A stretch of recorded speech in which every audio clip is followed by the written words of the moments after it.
حبايبي عاملين ايه؟ يا رب تكونوا بخير. بما ان بقى الجو الحر اللي احنا فيه ده قررت اعمل لكم مشروب هتشربوا هيديكوا باور ونشاط وفي الجو هيطري على قلبكم كده بالجو الحر اللي احنا فيه ده. تعالوا معايا هنعمل. دورت بقى في التلاجة كده لقيت شوية ليمون، فقلت بقى نعمل شوية ليمون بالنعناع كده يطري على قلبنا. نعناع بقى فريش، حاجة ايه عظمة. شوية الليمون، واديت ماما بقى تقشر لي شوية ليمون كده عشان انا ما بعرفش اقشره.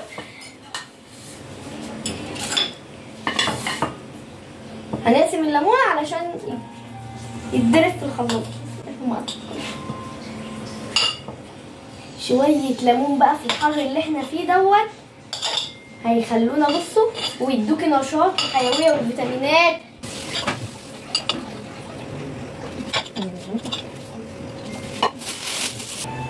جبت بقى السكر والنعناع الفريش بتاعنا والليمون ويلا بينا نعمل.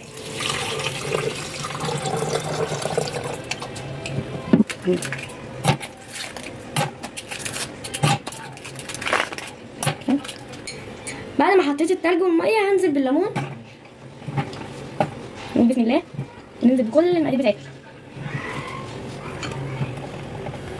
نقول بسم الله وننزل بالسكر ونبدأ فقرة الدوشة.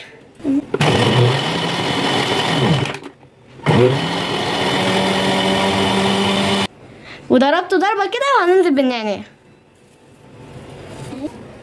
هناخد الورق بتاعه بس مش عايزين العروق.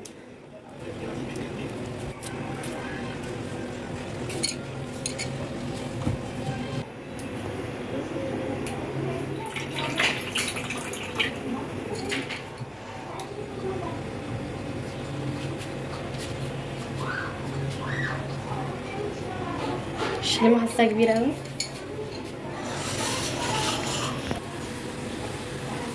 شايفين الجمال؟ شايفين الحلاوة؟ بصوا الجمال، بصوا الحلاوة. اتحداكي لو انت قاعدة كده مفرهدة في وسط اليوم تقومي تعملي كوباية عصير بليمون بالنعناع زي دي كده، ما هتديك انتعاش مفيش بعد كده.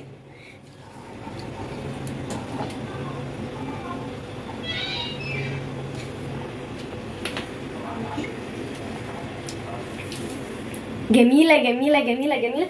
انا لو على نفسي هعملها كل يوم. انت وانت مفرهده كده في الحر والشمس دي تروح عامله كده شويه ونقوم بقى ادي نفسك باور كده وقومي اعمليها وهتلاقي نفسك هتديكي نشاط وانتعاش وهتبقى جميله. ايه رايكم بقى؟ روقت على حالي اهو. ما تنسوش بقى تقولوا لي ايه رايكم وتحطوا لي لايك وسبسكرايب للقناه وتكتبوا لي رايكم في العصير في الكومنتات.